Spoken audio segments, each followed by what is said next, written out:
Gene remains active, uh, and I just was looking at your schedule, and you're busier than some teenagers are. You work you working a lot. Plus, Gene has also, over the years, become quite an authority, and has taught courses in the music business, which I'm always reminded whenever I think of the music business. I always think of something that Ornette said, that one should draw the distinction that the music business is not the business of music, but they are intertwined. And Gene has found a way of combining these things, and being able to educate people about how the business relates to musicians. I personally wish I'd have taken his course about 40 years ago, but would have helped me out a lot. Well, to begin kind of at the beginning, Gene kind of, I think you came to the music sort of like what Bill Evans might call a late bloomer, in the way that, you weren't like a 12-year-old. I know you were playing music, but you came from Jersey. But where in Jersey did you grow up, actually? A small town called Woodcliff Lake, which is in Bergen County. It's about 22 miles from Harlem. From Harlem, and is it Bergen County? Is that near Patterson? Not so far away. Patterson's a little further south and to the west. Okay. And you came from, is your family Italian on both sides? Yeah, there's some mixes of German and French in there as well. But my father was from Italy. He was born there, and my mother's father was born in Italy. So, and what did your dad do?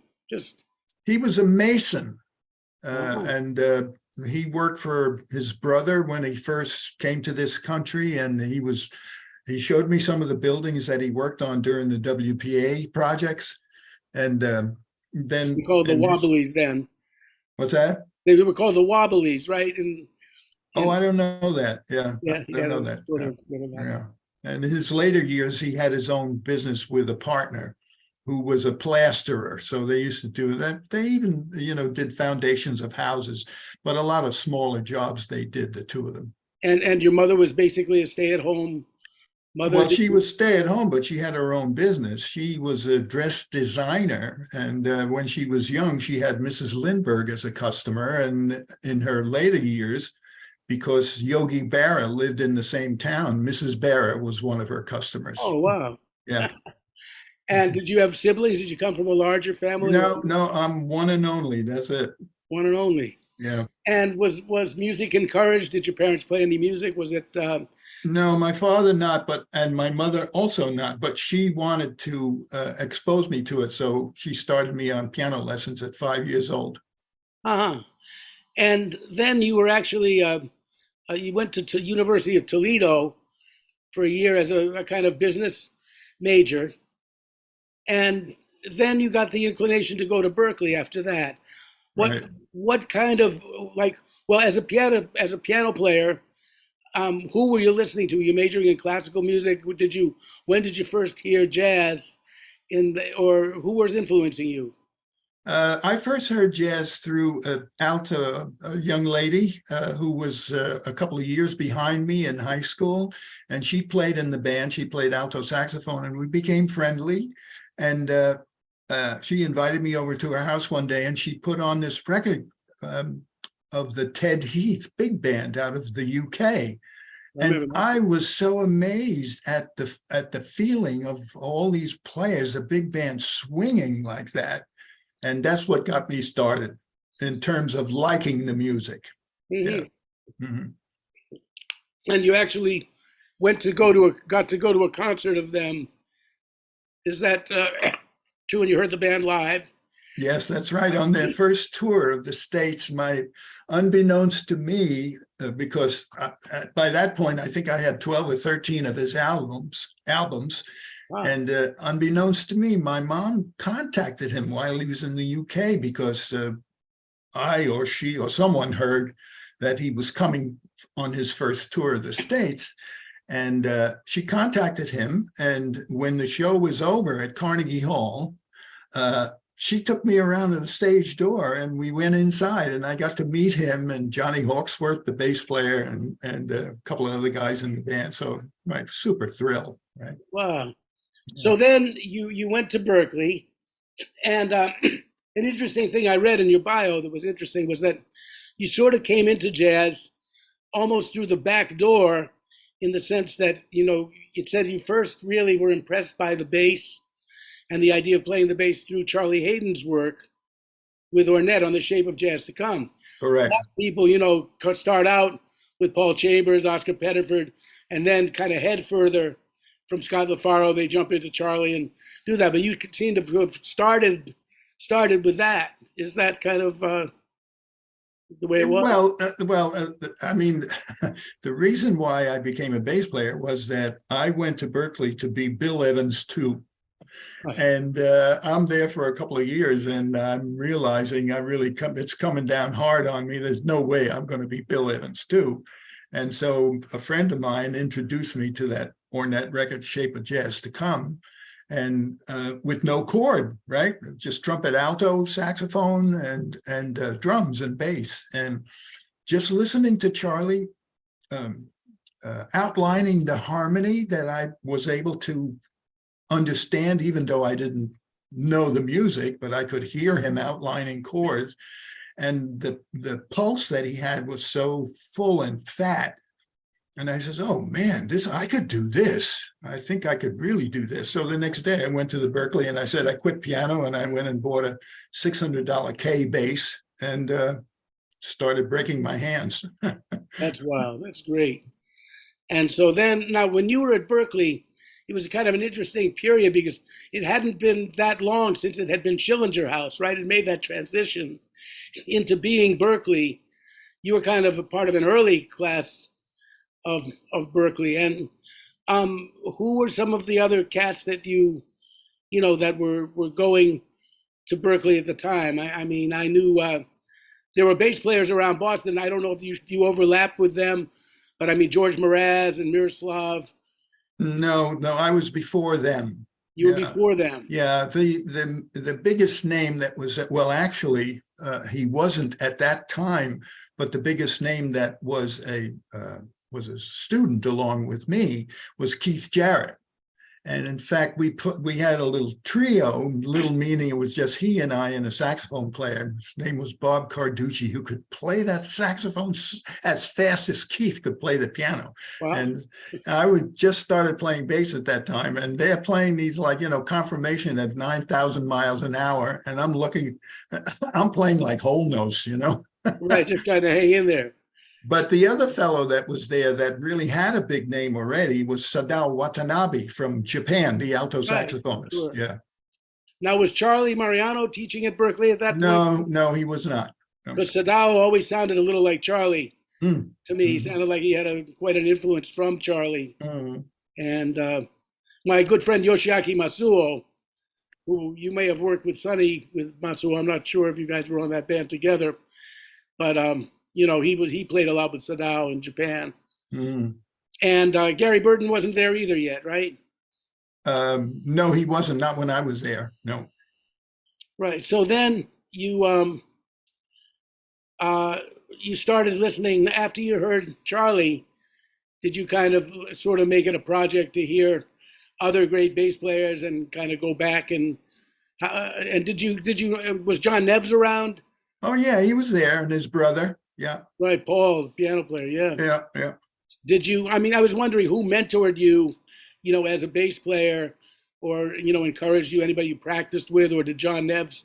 Did you actually study with anybody there, or you kind of just picked it up on your own? I took one lesson from the bass teacher at Berkeley, and he showed me how to hold the bass. He showed me how to place my hands on the fingerboard, and he showed me how to hold a bow, right? And that was it. I had one lesson, and I hadn't, all through the rest of the time, it was all on me. I didn't take any lessons from anyone, and I just kept working at playing it myself. So then you had a kind of first band that you kind of were part of, which was called Los Muchachos. Right. Right, and that had Mark Levine. Right. and who was the guy who wrote those piano books. Right, A lot of people know him from that. And then your lifelong friend, and my real good friend too, Don Elias, right. which we could write a book about Don. He was a very unique, Tremendous, tremendous musician. tremendous cat. Yeah, Yeah, and so that's when you and he originally hooked up, right. and you did that for what, around a year or so in Boston, and then Yeah, it's maybe a year, maybe a year and a half, something like that. Yeah. now did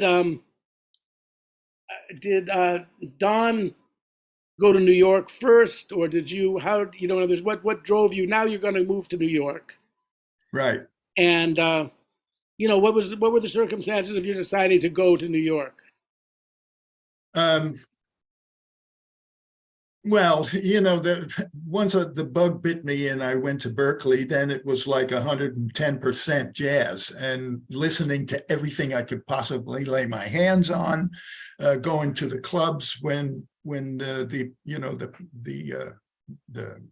bands would come through town, and we always had a couple of jazz clubs around there. Lenny's on the Turnpike was one that was a little out of town. The Jazz Workshop and Paul's Yeah. Mall, right? Yeah, they were downtown. Right, And yeah, Willie's was in Peabody, as I recall. yeah, I believe that's the town Lenny's was at. Yeah, yeah. Yeah. And Did you get to know Jackie Byard at all up there, or? no, I didn't. No. Yeah, yeah.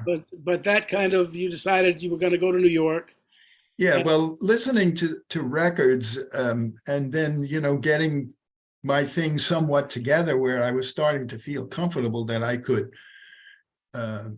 push myself out there and try and find work, play with other people, and listening to these records, I came to the conclusion of with a dream, and that dream was to go to New York to play with two people in particular.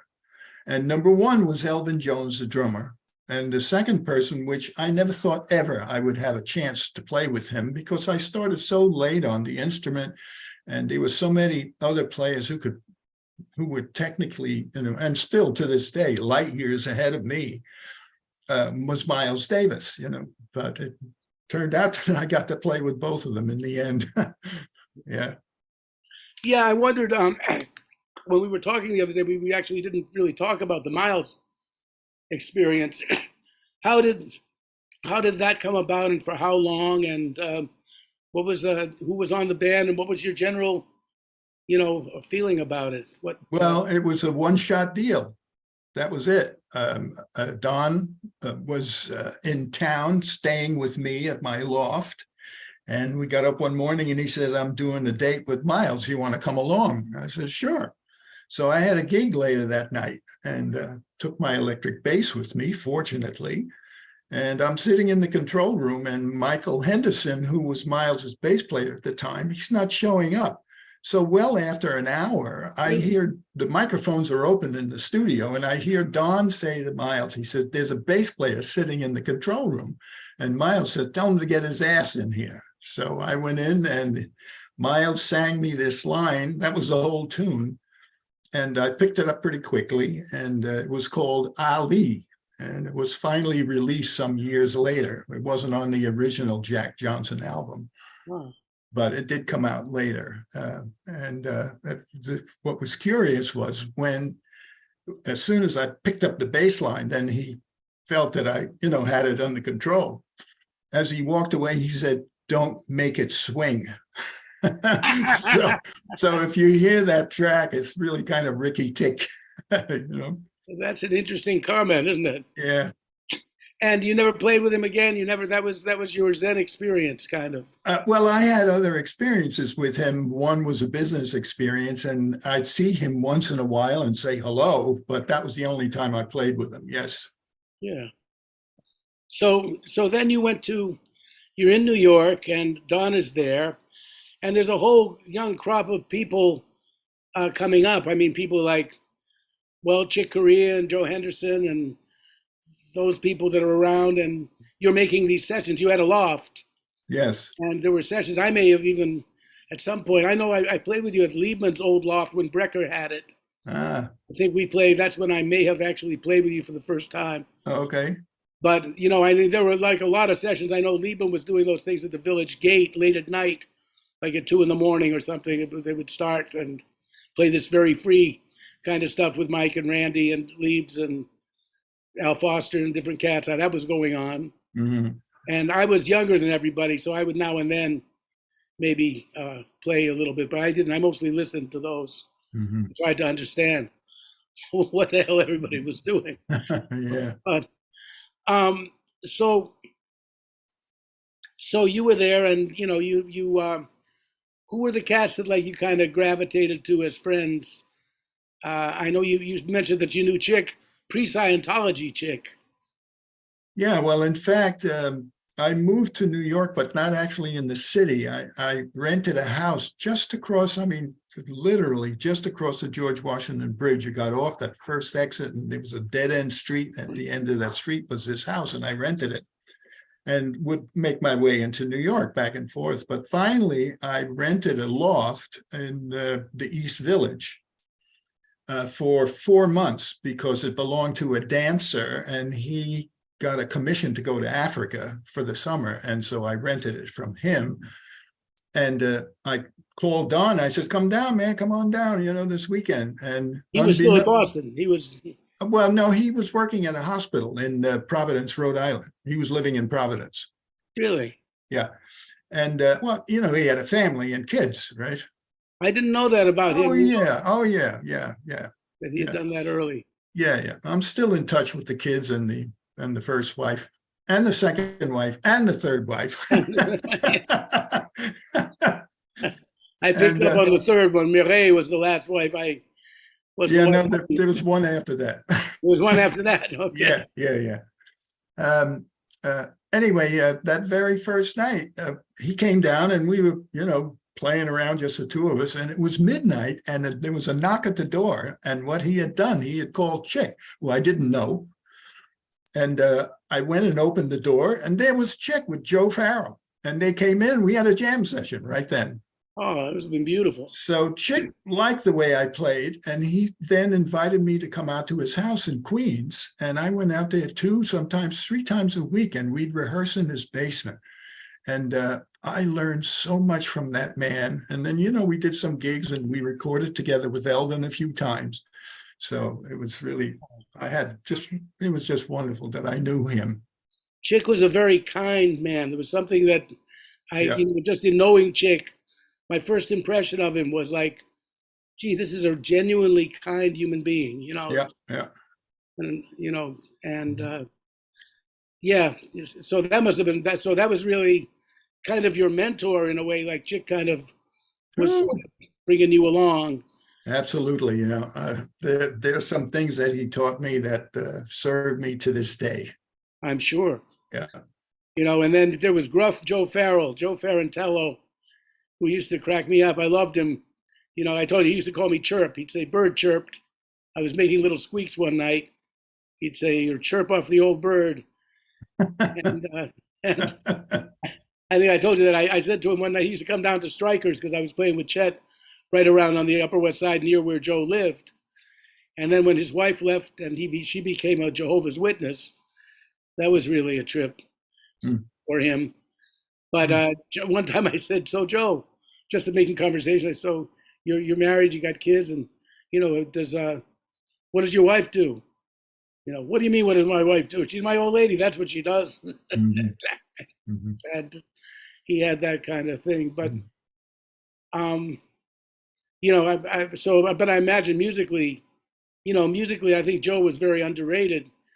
Mike Brecker and I used to go hear Joe, and we were always just knocked out. I used to go, as a matter of fact, when in '68, when I came to New York, like originally, I would hang out at the Half Note, and behind the Half Note was a place called Pookie's Pub.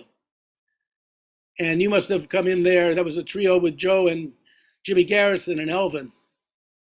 And they played, I think, most of the weeknights, because I would leave the Half Note. I go hear Roy Eldridge, sometimes sit in with Roy or Zoot. I was 16. And then I'd go across the street, and Roberta Garrison would let me sit at her table. She said I was family. so I could sit, so they didn't throw me out because I was underage. And I heard that Elvin got mad one night and kind of tore the place apart. That I hadn't been there for that. But did you get to know Jimmy at all?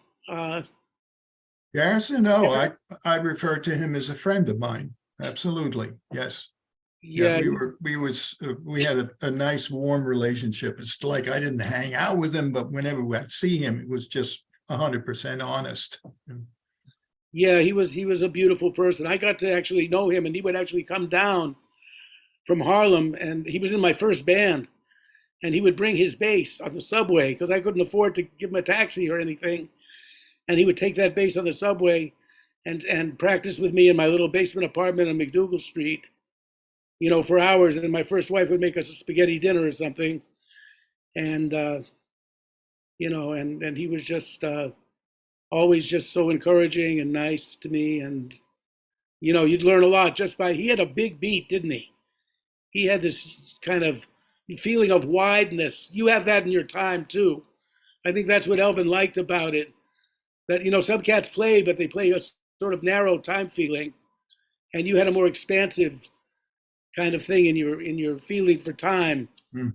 That Jimmy also had that type of that type of thing. Mm-hmm. So were there any other cats like, so you've got Jimmy and you've got Chick, and you're kind of finding a coterie. I guess you met Liebman around that time, and Yes, because in the building next to me that I rented for that summer was Bob Moses, the drummer. right, And the story so of Moses. I believe that's where I met Lieb at a session at his place. Yeah. Moses has one of my favorite album titles ever, When Elephants Dream of Music. I think that was a wonderful name for a record. And yeah, so they were hanging out a lot. I remember that period too. And then you went with Willie Bobo, right? That was kind of your bread and butter gig, and you got to know Potato Valdez. Tell me a little bit about that. So you hadn't really. I guess Los Muchachos must have had some Latin roots in just the name itself. I guess you were playing. Well, Los Muchachos was an authentic dance band, and that's where we played in these rooms, or played in a couple of different rooms with them. The band was run by the saxophonist and singer, flutist, Dick Meza. And it was an authentic dance band. That's what it was. So I learned all those beats. I mean, pretty much all of them. The mambo and the cha-cha-cha and all that stuff. So when I came to New York, I found myself. I think there were maybe two other guys that I ran into, bass players, who could play Latin music and jazz to a certain extent. And so therefore I started getting work as a Latin player, and I guess my name got around, and Willie called me to join the band. And in that band was the fantastic Carlos Patato Valdez. And what a fabulous person he was. Really, huh? And he took me under his wing when we went to California for 2 months. We roomed together, and it was just a fabulous thing. Yeah, and then from there, now you had a couple of big band experiences. Yeah. A friend of mine said, well, there's a pattern from Berkeley to Woody or Buddy to Oblivion. And you didn't, you didn't take that route, but, Well, as a matter of fact, I did 2/3 of that. I did Woody Herman and some other big bands too, but in name, Woody Herman was a big one. And I followed that with Buddy Rich, but I continued and then wound up playing with Thad and Mel. I took Richard Davis's place in that band. Right, I do kind of even remember that. Yeah. Now, with Woody's band, was Sal Nistico on the band at the time? Or Yes, he was. And he sat all the way on the right-hand side of the bus, and I sat all the way on the left-hand side. So we became friends. We got to know one another. And I have a funny jazz story if you'd like to hear it. Oh, I sure would. He was a wonderful friend of mine too. And So we're doing a hit and run. And for those of you who don't know what that is that usually, the band would play a concert and then we go to a hotel and sleep. And then the next day get on the bus and go to the next gig. But sometimes during the routing, there would really be no time. So what the bus would do, we'd get finished with one week, we'd get on it, and the driver would drive all night and keep going in the morning so we could get there to the next gig, because that's the amount of time we needed, or we were restricted to get there. So the band had been doing things like this for years. And so we got to a spot, I don't remember where, someplace in the middle of the country. And the driver pulled up in front of a White Castle or some hamburger joint so we could have a lunch.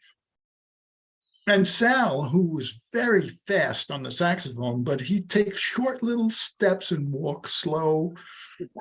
He jumped out of the seat before the bus stopped, and he got to the front door. As soon as the door opened, he jumped out, and I could see through the windshield him trotting to the corner, making a left turn and disappearing. So we're there half an hour. Maybe there's a 5-minute grace period. The driver's getting ready to close the door. Anyway, here I see Sal. He's trotting. He trots back. He gets in the bus. And he comes back, falls in the seat. And I said, man, what's up with this? And he says, oh, the funniest thing in life. I said, what? He says, well, out here, he says, you can still go to the drugstore and you can buy the cough syrup that's got codeine in it. He says, yeah, it's got codeine in it, but you don't need a prescription. I said, yes, so? He said, but what the pharmacist gives you a book where you have to sign your name on it, right? I said, yeah, and? He said, well, guess whose name was on the line before I had to sign? And I said, I don't know whose. He said, mine from a year ago. Man, that's a killer story, man. Yeah, Sal was classic. We talking about, by the way, I didn't mention when I said Sal, we're talking about the great Sal Nistico, who was just such a wonderful tenor player and, a very deep musician. He kind of was like an actor that got typecast. Everybody thought of him as a big, fast, big band saxophone player, but man, he could play with a quartet and play some very deep stuff. I got a Sal story too while we're on it. This is funny. Sal was also notorious, let's say, for his use of narcotics. He was actually very funny because I don't know how he could stay strung out and weigh 300 pounds. He was the fattest drug addict ever. He was able to do it because he didn't stay in town. He lived on the bus. That's why. That was it, right? He just so he ate fast foods and he would do that kind of stuff. Yeah. So Sal is traveling now. In the end of his life, he was living in Switzerland, teaching at the jazz school in Bern, but he was often traveling through Italy. So Sal told me this story. He said he was traveling through, and it turned out there was a certain season in Italy where this flower, Omnipopola, I think the flower that Jimmy Dorsey wrote the song for, which is a poppy plant, was in bloom. And Sal found, God bless Mr. Scientist, Sal found that if he bought these flowers and he scraped them a certain way, he could take the poppy part of it and make himself basically an opium tea. So he said he bought an extra suitcase, a small, and he said he would go to the florist, and he'd say, oh, that plant looks very interesting. And the guy said, yes, well, it's in season now, and this and that. He'd say, how many would you like? How many would you like? And Sal would say, how many do you have? And so then he came back to Switzerland with a whole suitcase full of these poppy seeds, and said, he found this wonderful tea that cured his headaches, and talked his way into the border, and that was Sal, But so he was on the band, and that was who else was. Albert Daly wasn't on the band at that point, was he? No, but there were some guys that you would know, and one was Frank Vicari. Oh yeah. And who's the fellow that has the Coltrane tapes that he's finally let loose? He's 90 years old now. He's up, I think, in the Boston area. What's his name? he came on the band. I can't remember his name right now, but then Bill Chase, the lead trumpet player, he was there. Harry Hall was playing jazz trumpet, and the piano player was oh God, what's his name? Oh,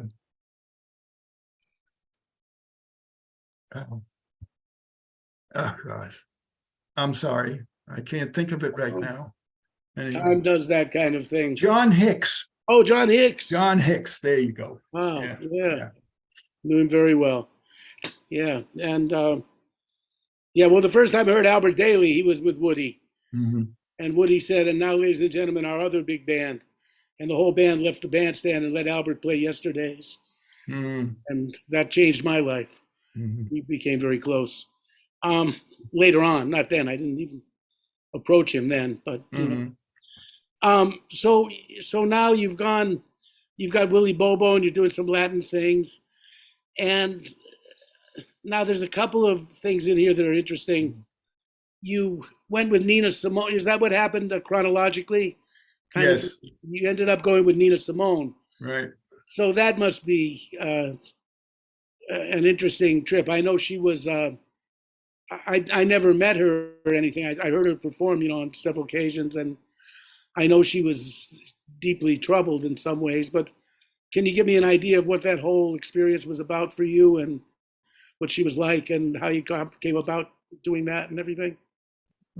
I was playing a gig, I believe, with Steve Marcus and Larry Coryell and Bob Moses. It was an afternoon thing in the East Village. And on the break, this stout guy approached me and he came up and he says, I represent Nina Simone. It was her husband who was her manager. And I didn't know that at the time. He says, I represent Nina Simone and we're looking for a bass player. Would you be interested in auditioning? I don't know. Did they walk into the club? Did somebody mention my name and they came to find me? I don't know. I don't know what happened. But anyway, I did the audition, got the gig, and that's how that happened. And I've said this a number of times. I've had the great fortune to play with some of the most powerful musicians on the planet. And there's no one any stronger than that woman. And she could go from a feather floating in the air to a volcano exploding. And she just had the whole range. Tremendous. And personally, how was she to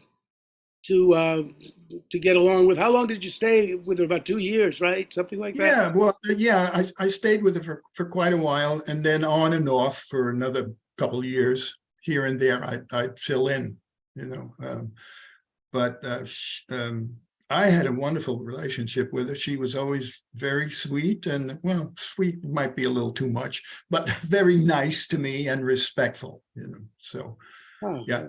Mm-hmm.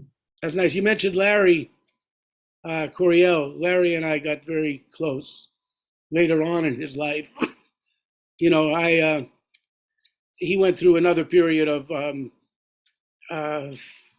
he scared me, and I had worked with Chet Baker, so not too many people scared me from how high they got. And I met Larry a couple times, and I said, I think I'll stay away from that. But years later, after he got himself together, he turned into, we started to know each other, and he was such a delightful and warm cat, and he always had time to talk to me. And we had actually planned to do a tour together right before he died. I actually went to the Iridium. He died late that night, actually, or the next night he died. He didn't wake up. And it was funny because we'd been meaning to play, and I went and sat in with him.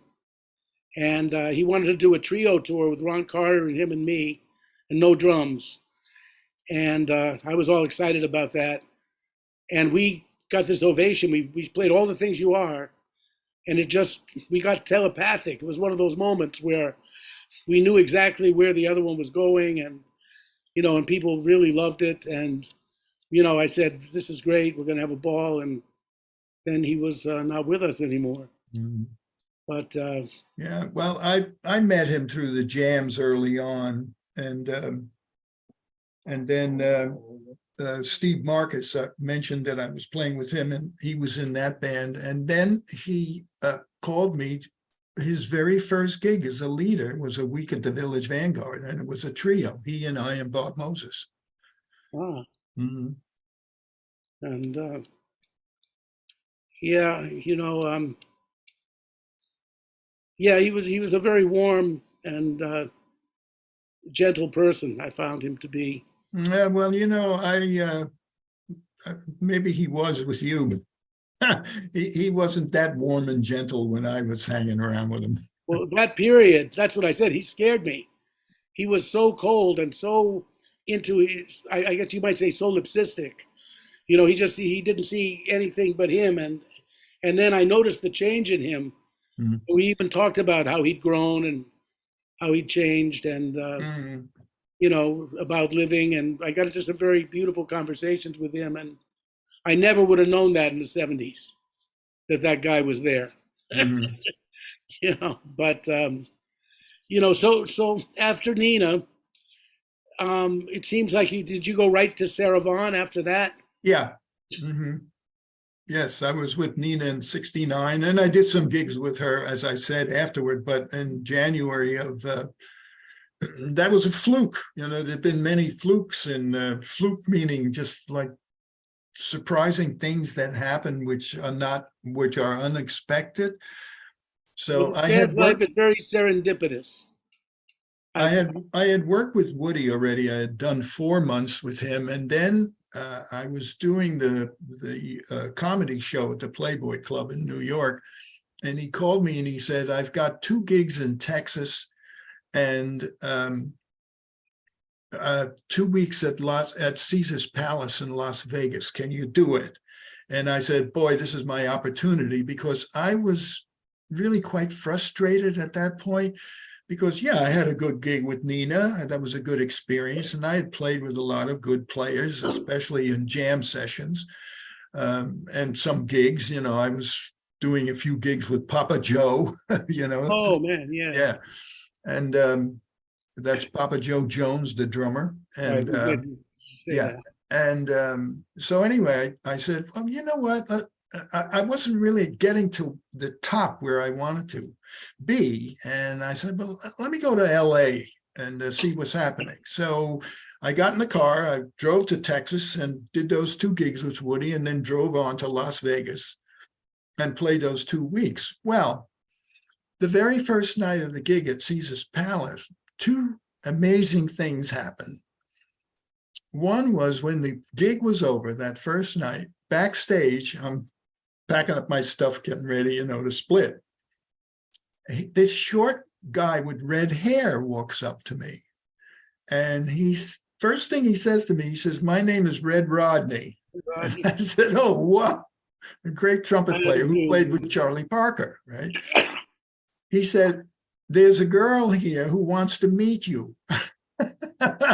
So she became my girlfriend. That's Red. Yeah, and every time I'd see him after that, "Perla, you owe me, man." But the other thing that happened that night was somebody said there was going to be his jam session, and Vegas being a 24-hour town, the jam session started at 6 o'clock in the morning. So I said, okay. So I stayed up and I went to the jam session. I asked to sit in. I played one tune, and the guy who was running the jam session, I didn't know. His name was Gus Mancuso, from upstate New York, but he was living in Vegas doing shows and stuff. And he had been, up to that point, Sarah Vaughan's bass player. And he came up to the stage, and I'll remember these words for as long as I live. He said, "Man," he said, "you play great. Would you like to have a gig with Sarah Vaughan?" And I said, because I was so into Coltrane and Parker and Elvin and Miles, I said, "She's a singer, right?" You might say so, yeah. Boy, what a singer. Oh my God. So anyway, I rehearsed, went to Puerto Rico and played a gig with her, and that was it. I stayed with her for a full year. And halfway through, the first thing was I got about a quarter of the way into the year, the piano player and the drummer weren't really there. They weren't really making it. And I was able to get Jan Hammer to come and play keyboard. Uh-huh. And then about in the middle of the year, I was able to get Jimmy Cobb to come and play drums. And that was a great trio, man. We Yeah. had so fun, those guys. It was a constant laugh, you know. Yeah. Now I got to hang out with her one night. It was very funny. With in Belgium, we played opposite her at the Middelheim Festival when I was with Chet Baker, and I was about 23, and George Mraz hung with us, and Babs Gonzalez Mm. and Sarah. And I was living in this pharmacy with Chet, Jacques Pelzer's place, Oh, the famous place. the famous place. Oh, Gene. yeah. Yeah. Yeah. There's a Stone Alliance story about that. But go So ahead. we got to get to that. His nickname amongst the cats was Dr. Z, and Jacques was actually a pretty good alto player. Yeah. And his daughter was a drummer. Micheline, right? Yeah. And she's on the Wayne Shorter record, Moto Grosso Feo. Mhm. And yeah, we played with her and experimented in the pharmacy. And so, um, yeah, so we're there, and Babs, that's right. So we had hung out with Sarah, and Babs had like gotten us some goodies the night before. And the next day, I had a girlfriend that Chet hooked me up, introduced me to, and we were pretty intense with each other, named Florence Thomas, who was the daughter of René Thomas, Oh, yeah. the guitarist who had just died that year, earlier in the year. Mm-hmm. And so we had a pretty intense. So the phone was in the pharmacy, and I was sitting there, and I'm waiting for a phone call from Florence, and the phone rings, and I hear on the other end, "Hello." Oh, we'd had a delightful time with Sarah. She told us stories, and she was just. I found her. I wouldn't want to be her boyfriend, but you know, but she was very good company. I found. I mean, did you hang with her? And some you must have. She seemed to like to hang out. There's nobody on the planet that hung out more than her. No, I mean, she was a hanger all the way, right? Complete. I mean, we'd stay up finish the gig and stay up all night. And one time we were doing a gig at Mr. Kelly's in Chicago. We stayed up all night into the next day. There was stuff to keep us awake. Right, of course. And she enjoyed that. It comes to around 4:00 in the afternoon of the next day, and she calls the club and says, "I still remember the sound of her voice. She could make it so sweet." That's right. And she said, "I'm not feeling well today. I won't be able to play."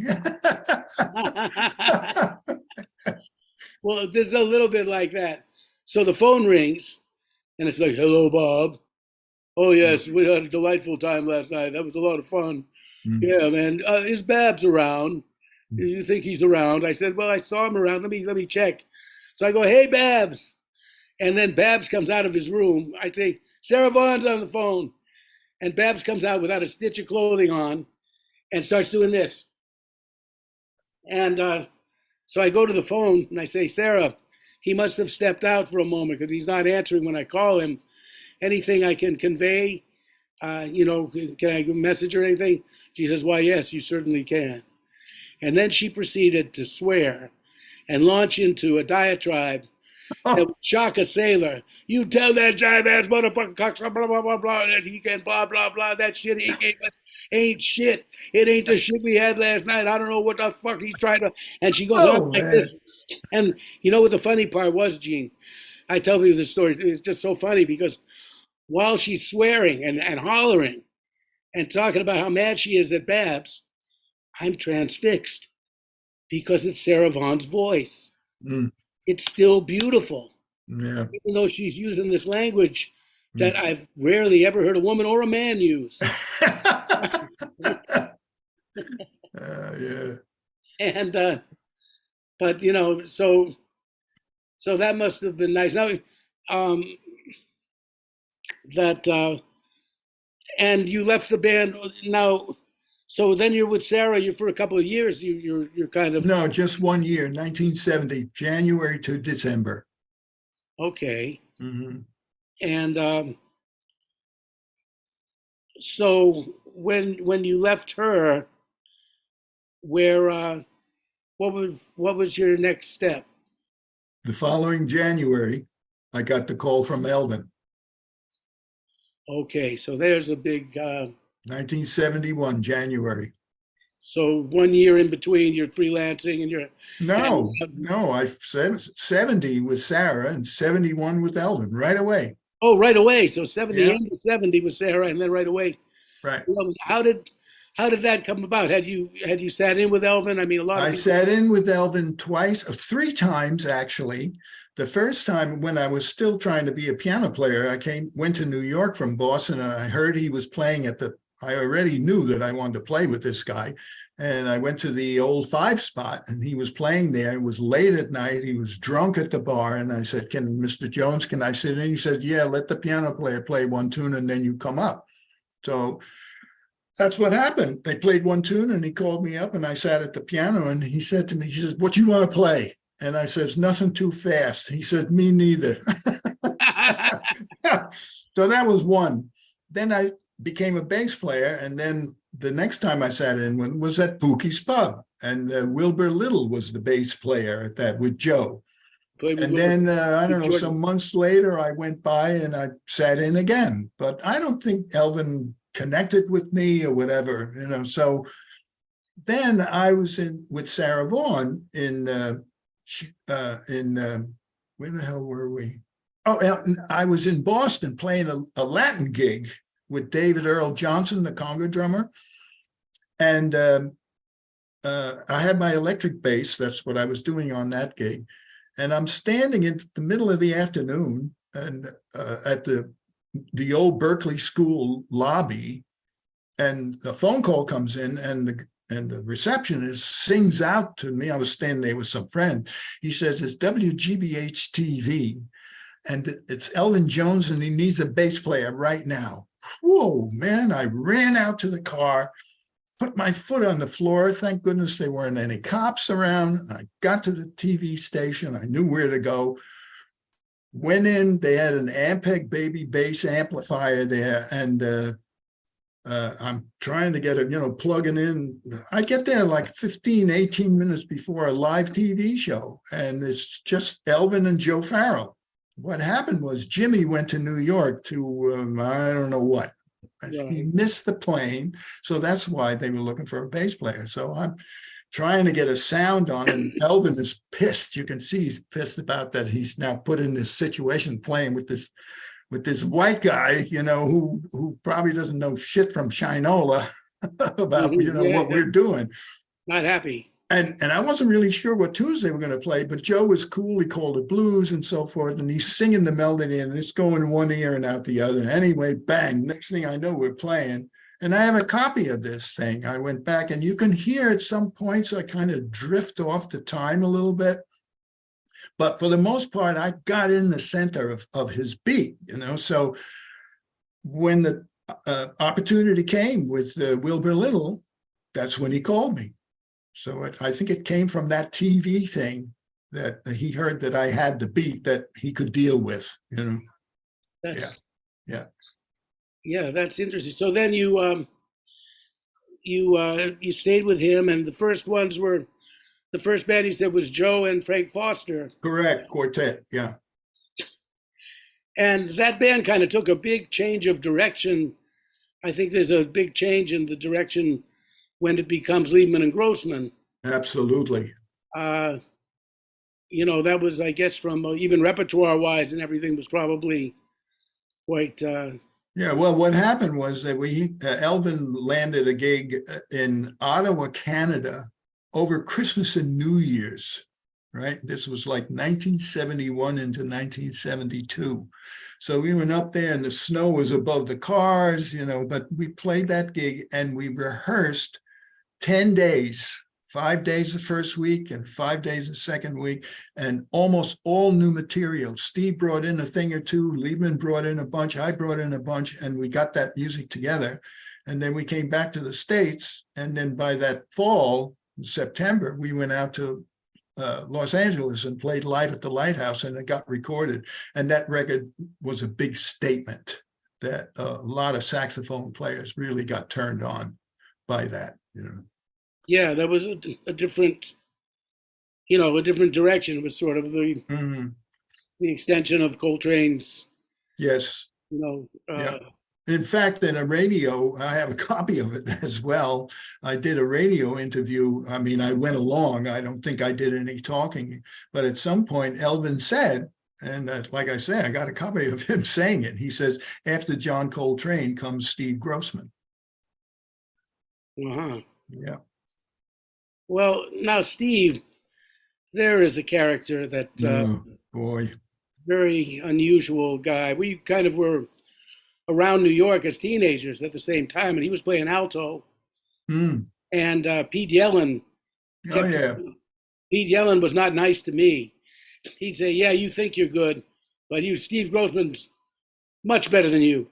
He would say that. Wow. He'd say, he That's said not very friendly. he was not friendly to me.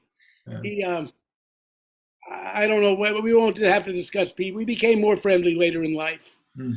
but he was just always telling me that there's this kid, Steve Grossman, and like he's better than you are. And I said, okay, well, I got something to aspire to, And I did hear him, and we were just different from each other. He was very into Phil Woods and Cannonball, and I was a little bit more Bird. Lee Konitz was affecting me. So I was never competitive with Steve, just because I didn't feel that way. Plus also when I would play these sessions with Dave and Bob Berg and Steve and Mike Brecker and all these guys, because I was an alto player, Steve was already playing tenor, and my influences were more like Bird and Sonny Rollins and Konitz and this and that. I don't think I threatened. They all were so busy trying to tear each other apart and trying to whatever little competitions they had, which were constructive competitions. They didn't want anybody to sound bad, but they wanted to sound as good as the next one, and they all sounded great. And I got a lot of whatever Coltrane influences in my playing through osmosis of hanging out with those guys. But Steve was when I sat in with you guys. One time I sat in with you at the jazz workshops. The only time I played with Elvin, so I remember that because everybody used to sit in with him, and I just didn't want to be another guy standing in line. And plus, they were playing very modal stuff, and I didn't think I played that stuff that well compared to the way that those guys did. So Elvin called some modal song, and I don't think I impressed him very much. But Steve turned to me, and said, "See you Sunday at Train's house." And that was our exchange. Years later, we got to know each other, and I remember having a very funny conversation with Steve. We were talking about women, and Steve said, I've never actually left a woman. I've never initiated a breakup. I said, really? He said, yes, they do that, but I supply the subterfuge. Mm. He said, they lead me through subterfuge. Mm. and what was your impression of, trying to, of relating to Steve, because finally, toward the end of his life, we hung out in France together, and we did get to relate to each other, and he was a little more communicative, but I couldn't get through to him, what was your... Yeah, they're really, he was, I mean, I've seen this with a few of the young players that have an abundance of talent that people then start going, wow, and I think it's difficult for many of these people that have so much talent that they're being deluged by all these, people wanting to hang out with them and wanting to know, and that kind of like build a wall around themselves. And that's what I sense from Steve. But we spent countless hours together jamming. He, Don Elias, and I, and very often Jan Hammer at my loft, hours and hours. I have just tapes and tapes of us playing and just experimenting. And it was always about the beat, about swinging with us, whereas Lieb, and I think you said something earlier in this conversation, he was in a scene to be more avant-garde, to be more playing free music. but what we did was we wanted to whack that beat, so Steve had incredible but talent. there wasn't really much conversation about life or even music. We just get together and hit. That was our thing. Yeah, I mean, well, one of the first things that really knocked me out about Steve was that, the most distinctive thing I thought in his playing, though there were a lot of distinctive things, but his time feeling was just Killing, he could, solid as a rock. yeah, that was such a strong thing. Yeah. Now, you guys, that band was together for quite a while, the Stone Alliance band. I remembered hearing a story, either Don Elias told it to me, or maybe it was the musician's grapevine, that when you guys were down in Brazil, I think Steve left his tenor in a bakery. No, as the And he went story back that, and got it. He found it. I think. no, well, yes, he did, but the actual story that I know, because I was there with them. Right. I don't have it right, but I know I heard something like that. There was something like that. Yeah, there was a party somewhere and everybody got high as a kite and they all passed out or something like this. And when he woke up, his saxophone was gone. And so he came back to the hotel where we were staying. His saxophone's gone. And I called Paulo Moura, who He was was a good friend of mine. Oh, yeah, good. Oh, a Good. wonderful alto player. He taught me how to play chorinho. Yeah, okay. So he was very well known in the scene and he put the word out somehow. And then we're sitting in the hotel and a phone call came in and Paolo was on the phone. He says, tell Steve to go to this corner at this time. And I went with Steve and we're standing on the corner and this car drives up, the window rolls down, somebody hands a tenor saxophone case out the window to Steve and there it was. So Paulo Moura was the guy who was able to get it back. Yeah. That makes sense. Paolo was something. Yeah, his girlfriend, Jenny Moretsky, who was a beautiful dancer of German origin, who they kind of were, people have multiple relationships.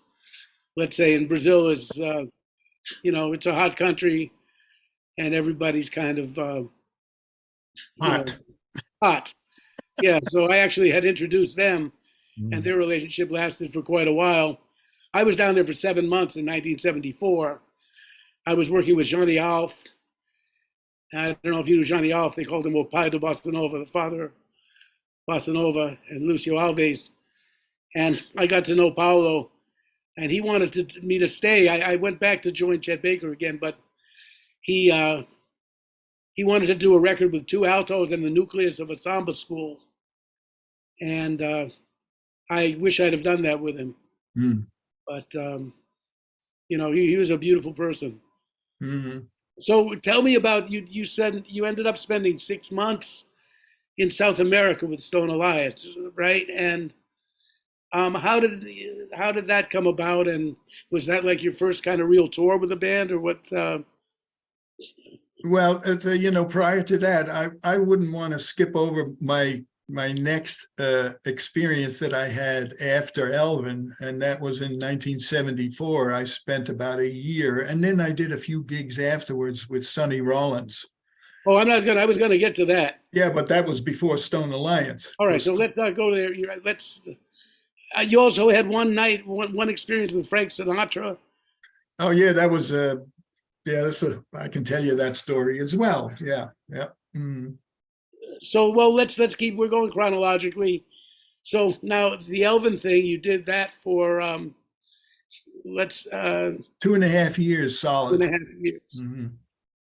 And when and why did your next gig after Elvin had you Sonny. started playing electric bass? Yeah. You kind of did that a little earlier, right? You were into that kind of at the beginning of people starting to do that.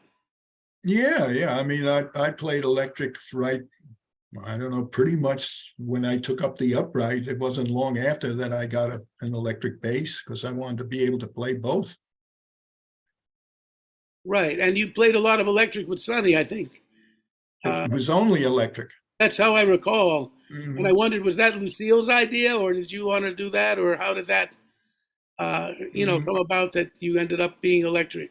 I don't know if it was mentioned, but I don't know how it came about exactly, but I guess I went to the first, maybe he said it.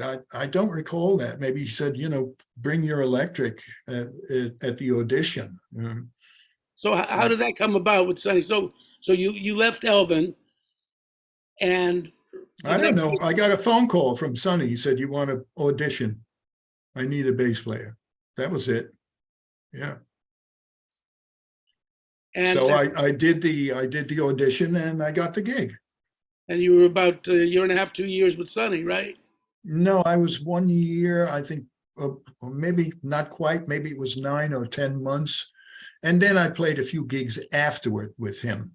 Yeah. And who was on the band when you were with Sonny? Yoshiaki Masuo, the Right. guitarist. Yeah. Well, Right. I introduced Sonny to And Masuo. Yeah. David Williams, from New Orleans, Well, who David had that, Lee. yeah, and he had that David Lee, the march, drummer. Yeah. yeah, he had that march stuff together, from New Second Orleans. line thing. Yeah, yeah. I had a lot of fun with him. He was a good And guy. what was very unusual, we did this tour of Europe. It was the best tour I ever did. The money was good. We stayed in great hotels. We went for 3 weeks and we only played 7 concerts. So we'd be 3 days in each city. It was great. Just play one concert and then we'd have 2 days off, or one day off and play a concert, Uh-huh. and it was really great. But in that band was Rufus Harley.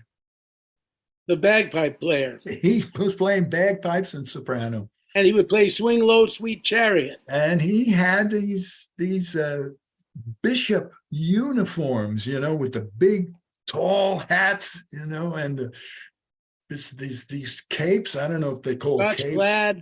They Yeah, were no, with Scotch with a plaid big. He, cape. he had one that was white with a big blue cross on the front, and he had another one, the baby blue, that had a big white cross on it. And then he sometimes wear the kilts and stuff too. That's how I remember him. Yeah. Yeah, yeah. There's interesting fellow. Yeah, I didn't know him very much at all. Yeah. But so did you do the Grand Parade de Jazz that year? Was that um, well, the Nice Festival? No, Okay, because I don't think so. I don't think so. I'd have to look back at my schedule. I could tell you every place we played, but that doesn't sound familiar, although I could have forgotten. yeah, I know because I remembered I was at the festival with Chet and David Lee, and I hung out quite a bit. Oh, yeah, not Williams. That's the bass player. Right, Sorry. David Yeah, Lee. David Lee. Right, right, Yeah. right, right. I don't know if I heard that he has left.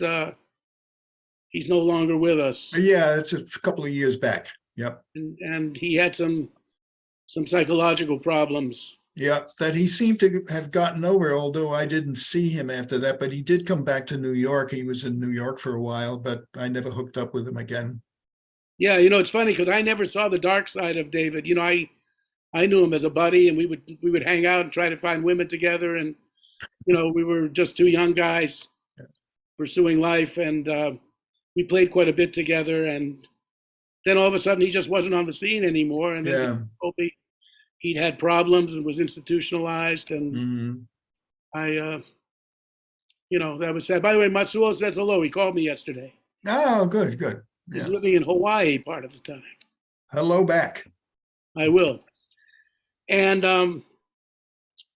so what was, what are some experiences? What was your impression of playing with Sonny, and how did it feel to you? And you got any anecdotes about that, or I can tell you this, that I might be exaggerating a little bit, but I think maybe if we had 10 or 12 words in those 9 or 10 months that we were together, that was it, and it would be like, what gate are we leaving from?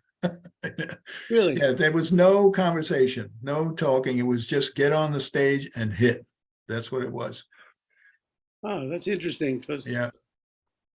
you know, was Lucille with him most of the time, or? Yeah, the whole time that I was there, yes, he was there. Uh, the bagpiper only did that European tour.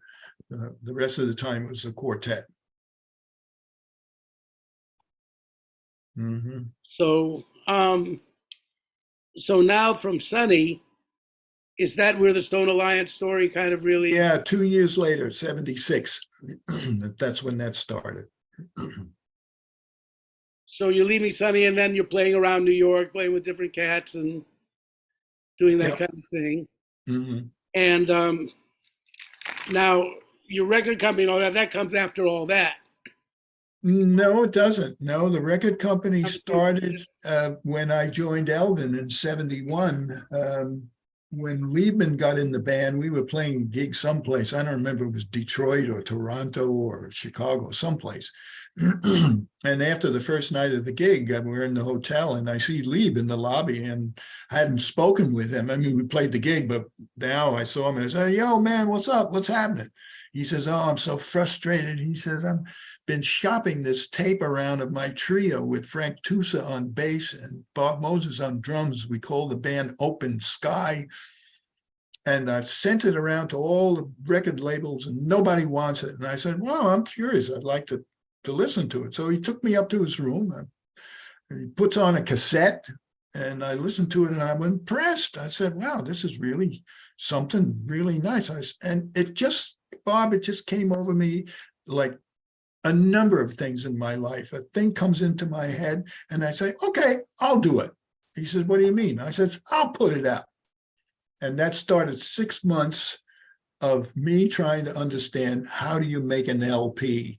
So I had to learn about, lathe cutting from the tape and then the 3 metal process of making the records. I had to learn the color process, 4-color process of printing album covers, and then I finally make this first record. And my mom and I went over and in her Thunderbird to the pressing plant in Paterson, New Jersey, and I take 500 albums and put them in the trunk in the back seat, and I crack one of the albums open and boxes open, and I've got the album on my lap as I'm driving home. I'm so pleased with myself that I was able to do this. Guess what? That was the easy part. Now what? I got 500 pieces of plastic. What do I do with them? That's when the real shit started, man. Trying That to was figure PM out Records, right? PM Records. PM Records, and that's when it was like, I got to sell this stuff. That's what I made it for. So now I was reaching out to radio stations throughout the entire country, finding the reviewers in newspapers and magazines, sending records out to them, getting reviews, and eventually it started working. In fact, my 5th record, which was with Elvin, was a trio record called On the Mountain with Elvin and Jan Hammer. I sold, that was the best seller I ever had. It was 10,000 records. Now, when you think of 10,000 records for a pop album or rock and roll, it's nothing. It's like grain of sand on the beach, But Yeah, for that's me, the break-even point, isn't it? well, no, I made money on that one because Huh. it didn't cost that much. I was always careful on the expenditures and working with musicians to say, like, what can we do here? I want you to feel comfortable and so forth and so on. And I made it work. But, I'm up to, I'm working on my 61st album right now.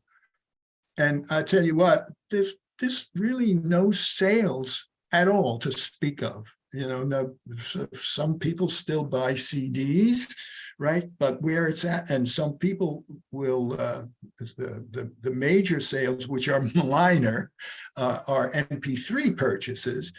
But there's also money now coming in from streaming, and I'm getting checks regularly on streaming. Uh-huh. Yeah. And this is your 61st record for PM Records for your own Yes. Yeah. company. That's quite a Mhm. substantial. Yeah. One-man show. Yeah, well, and I think I know Paul Bley had Improv Records. He told me we were close friends, and he was telling me he did essentially a lot of the same type of Right. idea. He said he said, when you go to Europe, he said, bring reels of tape. He said, don't bring as many clothing. He said, just stick them. And that was when you had to have these big reels of tape with you Mm-hmm. and go into studio and record as often as you can. And, Mm-hmm. so, but I think you said something about that, like, then you realized you didn't know very much about the music business and that you talked to Chick and Chick gave you some advice. And then you went to Bill Krasilovsky, who Right. wrote that book, This Business of Music, Right. which most cats have at least glanced through, maybe not studied it in depth. Let's talk a little bit about that, because that stimulated this whole interest and your expertise, really, in that you're teaching classes and everything in the actual music business. Right. Yes. Yeah, what happened was that when I joined Elvin, one of the first things we did was record. And he said, if you have any tunes, bring them to Rudy Van Gelder's. And I did. And we recorded 2 of my songs. And after the session, I went home and I called Chick. And I said, we just recorded with Elvin. I got 2 tunes on there. I said, what do I have to be concerned with here, business-wise? He says, well, you got to copyright the songs. I says, oh, I've done that already. That much I knew. He said, well, then you have to get a music publisher. And I said, what's that? Mm-hmm. I had no idea what that was. So he said, call this guy Krasilovsky. So I called Krasilovsky, and one thing led to another. He says, why do you want to get a music publisher? Why don't you publish it yourself? So that's what I did. I started a publishing company. And what else? Where was I going? That kind of set you on the road to learning more and more about the actual music business.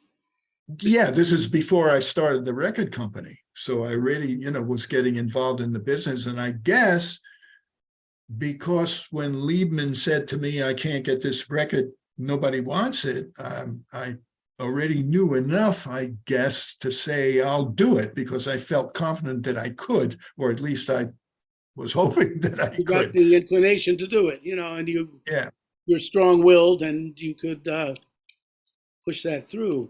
Yeah. I think also you had a studio with Jan Hammer. For those people who are listening and maybe not know who Jan is, I would say his most recognizable accomplishment, at least to our generation, was having been the person that did the music for Miami Vice. Correct. And really being the first person to incorporate synthesizers and that type of thing into a regular studio use in a television series. Could one say that? Oh, I have no idea. I would think that there were other people doing that, especially some of those rockers. I would imagine some others were doing some stuff, but he certainly was in the forefront, because Bob Moog from the Moog thing and Tom Oberheim from his stuff, they would come to our studio in upstate New York and bring their prototypes to Jan. That's funny. I have a Bob Moog story that's really kind of interesting. My father played the theremin. And that's right. We had one in the house.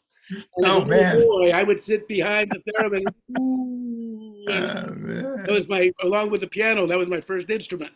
So I remember being like 3 years old, two years old, and sitting there and playing with my dad's theremin. Wow. But I remember my mother and father having this huge fight that my dad actually heard the theremin. It was on a Harry Revel record. Harry Revel was a songwriter who wrote Did You Ever See a Dream Walking? And I Love Thy Neighbor and a few tunes like that. Not Revel, not Maurice, but Harry. And he did a record called Perfume Music with a guy named Professor Dr. Hoffman, who played the theremin. And it was like playing these simple themes over that. And my dad heard it and he was fascinated. My dad was playing with Tommy Dorsey. He was a lead trumpet player. My father had his own big band in Boston. I think I told you that Chick's father, Armando, and my dad used to play. So they knew each other. But so my dad gets fascinated with the theremin. So he's looking all over to find one of the original theremins. There was, in the back of Popular Mechanics, you could make a theremin, but my dad wanted to find, there were only 25 of them made and only 10 of them got to America. And finally he looked for it and somebody found one, and they found it and my dad bought this theremin, but it didn't work. So he asked around and he wanted to know if there was somebody who was maybe into engineering and music. Mm. Recommended this guy, Bob Bob Moog. Moog, who Mm. was an MIT student at the time. Yeah, wow. So he fixed my dad's theremin. Wow. Now, about 4 or 5 years later, my dad gets a phone call. And this is what my brother and I refer to as the mover luck, which was the combination of sometimes bad circumstances, but often bad judgment. And we, it's Bob Moog, and he says, Jimmy, I want to go into business. And if you've got, I think it was something like $5,000 or $4,000 at the time, this is the early mid 50s. He says, I want you to be my partner. And my father says, what's the business? He says, electronic instruments. I've got, and my father says, it's got to be like the hula hoop. It'll be Oh bad. man. It'll never Whoa. last. Oh man. And I remember my mother and father having this argument, and my mother telling my father he had no foresight. Because I remember thinking foresight was such an interesting word. Wow. 3 or 4 years old, foresight. I wonder what that is. Yeah. And so he did not do it. Now, the Wow. irony of the story is when I was 16 and we moved to New York in 1968, one of my dad's things was he was going to get back into music. He had been selling and doing some other things, non-musical things, playing on the weekends when he could. Doesn't happen. Now he was going to get into New York and try to do music. And if he didn't make it as a trumpet player, he still had friends that he'd known, from the bands and all that. He was going to, the theremin was his ace in the hole, because that was the thing. Nobody played that, and he was going to really be get to use that in the studios. He'd done the Ernie Kovacs show and everything with the theremin, and so when he gets to New York, he finds out that there's this new machine Oh man. called the synthesizer that had the theremin stop. Now the theremin, you had to stop each note.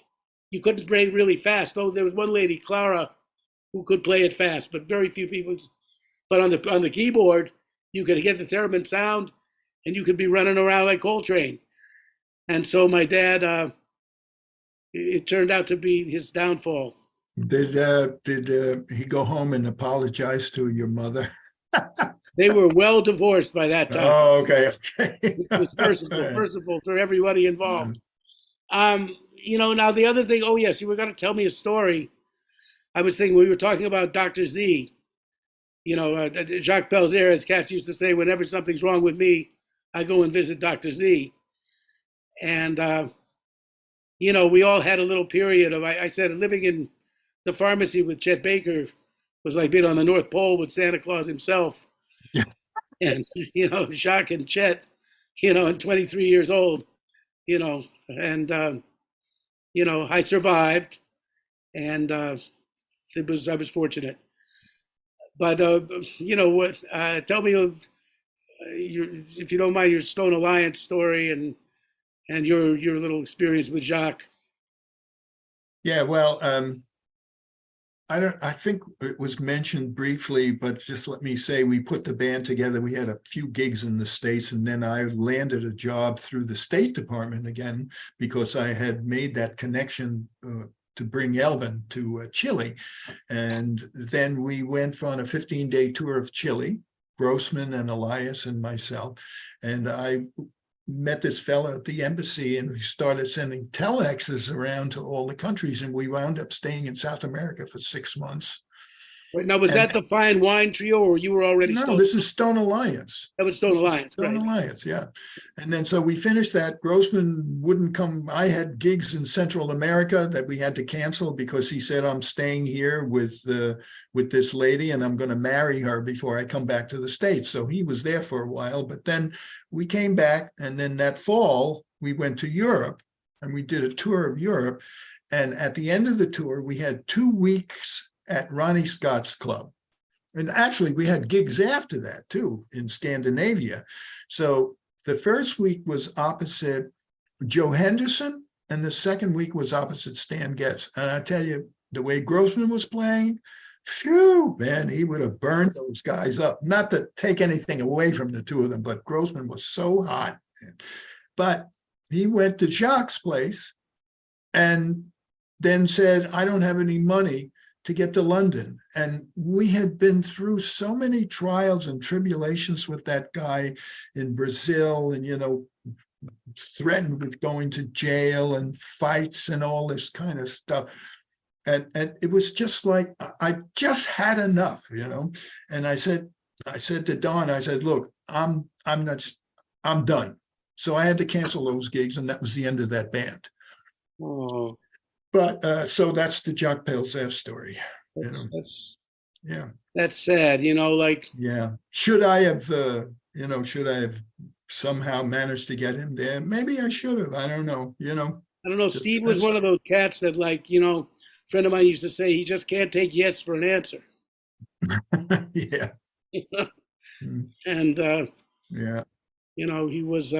But we reconstituted, we a little while later, we put a band together with Kenny Kirkland and Kenny Werner, two keyboard players, and they both of them played electronics. That was I wished I had recorded something.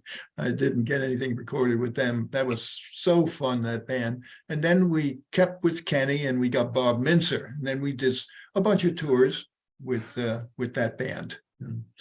Right. I think I caught one of the last gigs that you actually did with Steve. You and Steve, it was up in Saratoga in, it must have been like 1980 or something like that.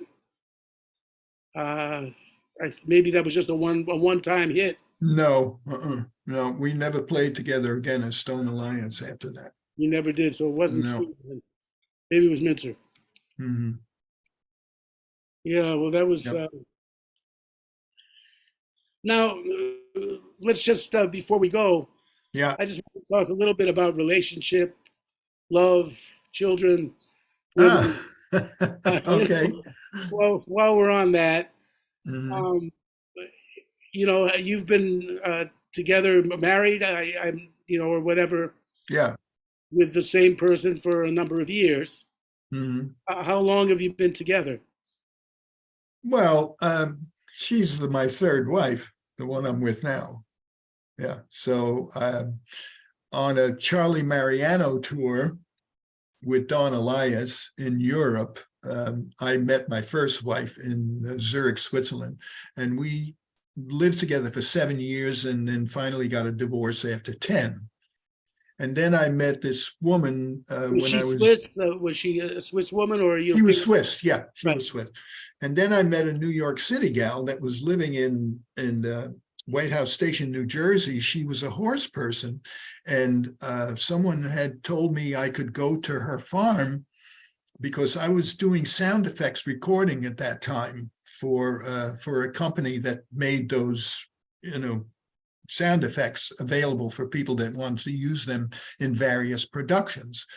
And so I met her there at this farm, and she became my second wife. And that was the same thing. We lived together for about 7 years, and then there was a divorce after 10. And then I was alone, well, with some friends here and there. But then I met my current wife, and we've been married since 2014.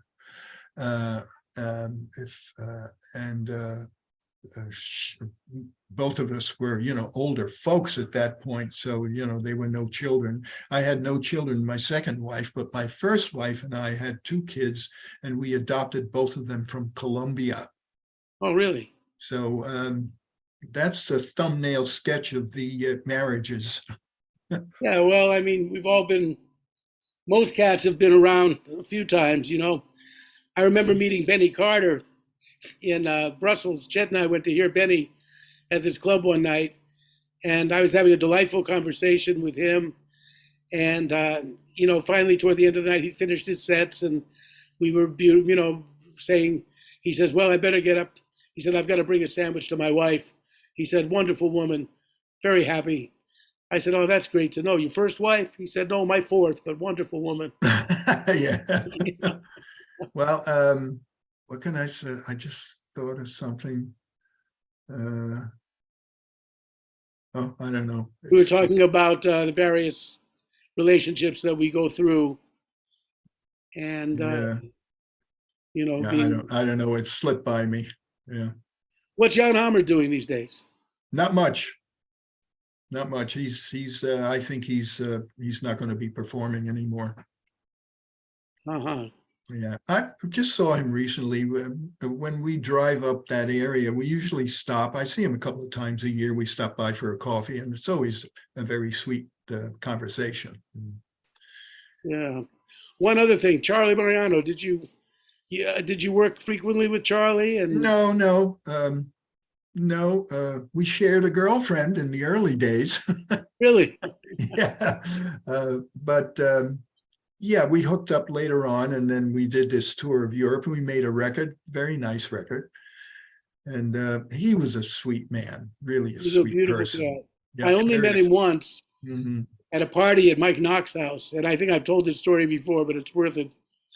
I was sitting there, and Charlie was wearing this beautiful white Nehru type silk or rayon or whatever it is, Indian kind of suit, like one of those Mhm. beautiful threaded Indian costumes. He had that on with like a Nehru type of thing.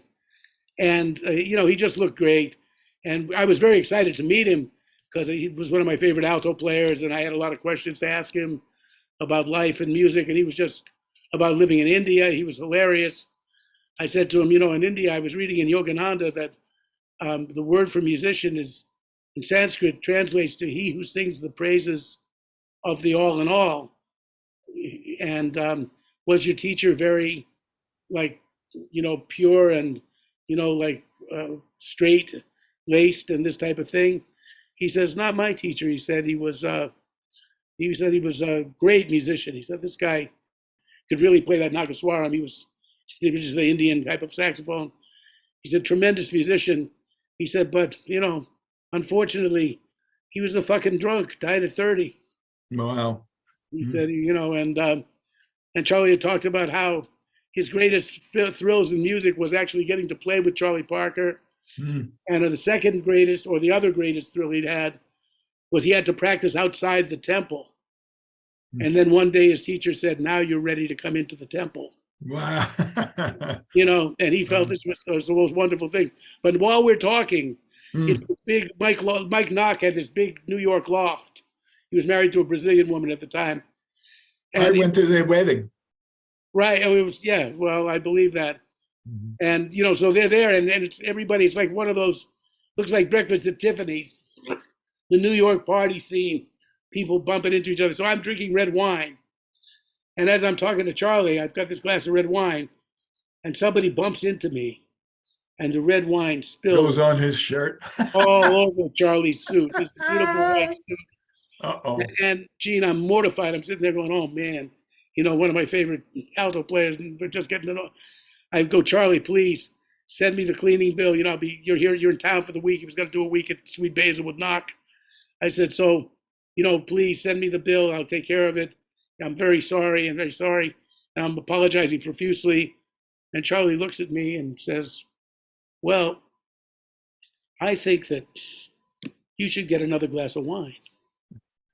Yeah, what else? You That's know, great. but Yeah. it was, he was just so cool about it. It was, Well, listen, if you think we're at the end, I want to share my recent axiom.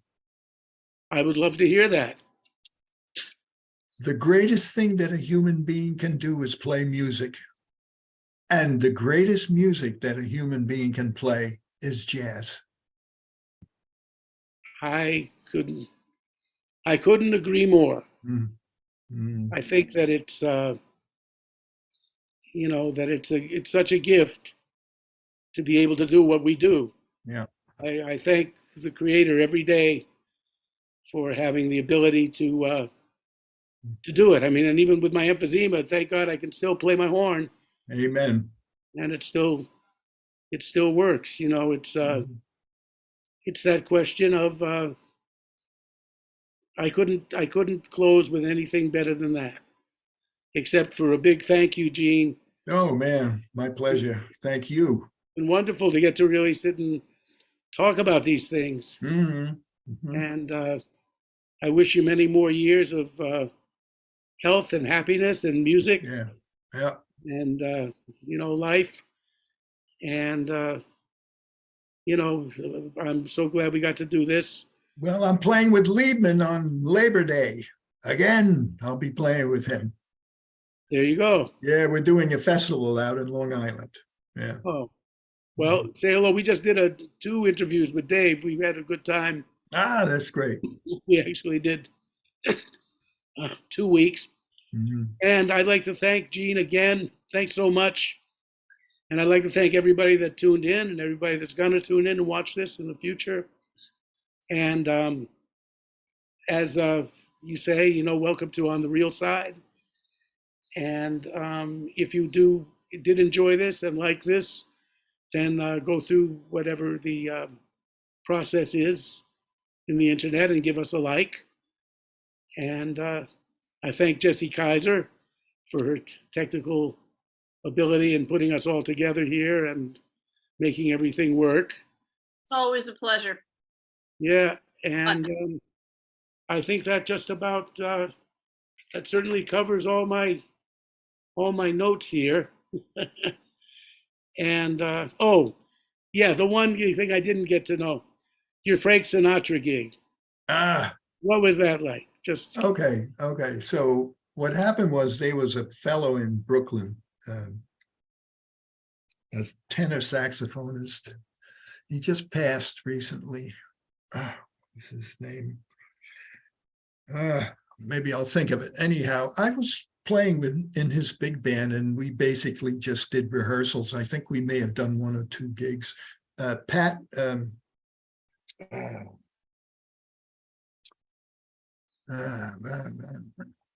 anyway, he calls me on the phone one day and he says, I'm moving to Los Angeles. He said, if you come out that way, just look me up, get together. Pat Rizzo was his name. Yeah. And so I wind up in California and I call him up on the phone. This is like early December of 69, I believe. And I call him and I say, well, I'm in town. He says, oh, great, good, okay, welcome, blah, blah, blah, blah, blah. We hang up. About a half an hour later, he calls back and he says, what are you doing New Year's? And I said, I just got in town, nothing. He said, you want to play Frank Sinatra's house? New Year's Eve party. I said, sure, So hang up the phone, call my mother, my Italian mother. Mommy, you sitting down? Yes. I said, guess where I'm going New Year's Eve? She says, I don't know where. I said, I'm going to Frank Sinatra's house to play a party. There's a pause and I hear, another pause. And then she says, tell him to give you some money. Yeah, Ma. So the rest of the story is somehow I asked Pat, this is before, the GPS and all this stuff. It said, you're making your way with paper maps, trying to figure out where to go. those. Yeah. And so, but he told me, I said, how long does it take to get to Palm Springs from where I am in Los Angeles? He said, whatever it was, an hour and a half. I don't remember the numbers. And so, okay, so I leave and now I'm driving and now I see a sign for Palm Springs and how many miles it is. And I see the watch, right? I am going to be late to Frank Sinatra's party. Oh no. Oh my God. I'm wondering, should I turn around and go back to where I came from? Because I don't want to wind up in Los Angeles Bay. Yeah, right. No, I really wasn't worried about that, but I was really concerned that I was late, so anyhow, I get there late, right? I don't know, 15, 20 minutes late from when the bands were supposed to start playing. I pull in there, these guys, standing around, put your car over there. And I got a bass from Howard Rumsey because I didn't bring my upright, I just had my electric. And I don't know what, he had a bunch of basses, but he gave me a piece of junk. The fingerboard was loose. Anyhow, I'm carrying both basses now. And I come around the corner, I see this like little walkway with lights, and I see the party of people in this building, and the band is playing, right? And I'm saying, oh my God. I take another step, and out of the darkness, it's Frank. He comes right up to me and he says, "I'll take the Fender," meaning the electric bass, right? So I hand it to him and he says, "Follow me." So he takes me around the side to get to the bandstand. And boom, I set up, I start playing. We play the gig at midnight. He comes around to the band and shakes our hand, and his wife gives us kisses and everything, you know. But Rizzo recorded the night, and Frank, he said that Rizzo at that point had gotten the gig to be his musical guy for all Frank's private stuff, right? And he'd been doing it for several years. And Frank came and he sang that night. He sang 4 tunes that got recorded. And Rizzo told me, he says he never, ever sings at a party. And so I have those recordings of me with Frank Sinatra, man. Oh, great. Yes. So that's my Sinatra story. That's a good story. Yeah. And on that, we'll say goodbye to everybody. And thank you, Yay. Gene. Thank you. All. And, you know, we'll be in touch. Amen. Amen. Thanks, everybody. And good night. God bless, as Red Skelton used to say. But we mean it too. And see you all soon. Next week, we got David Schnitter.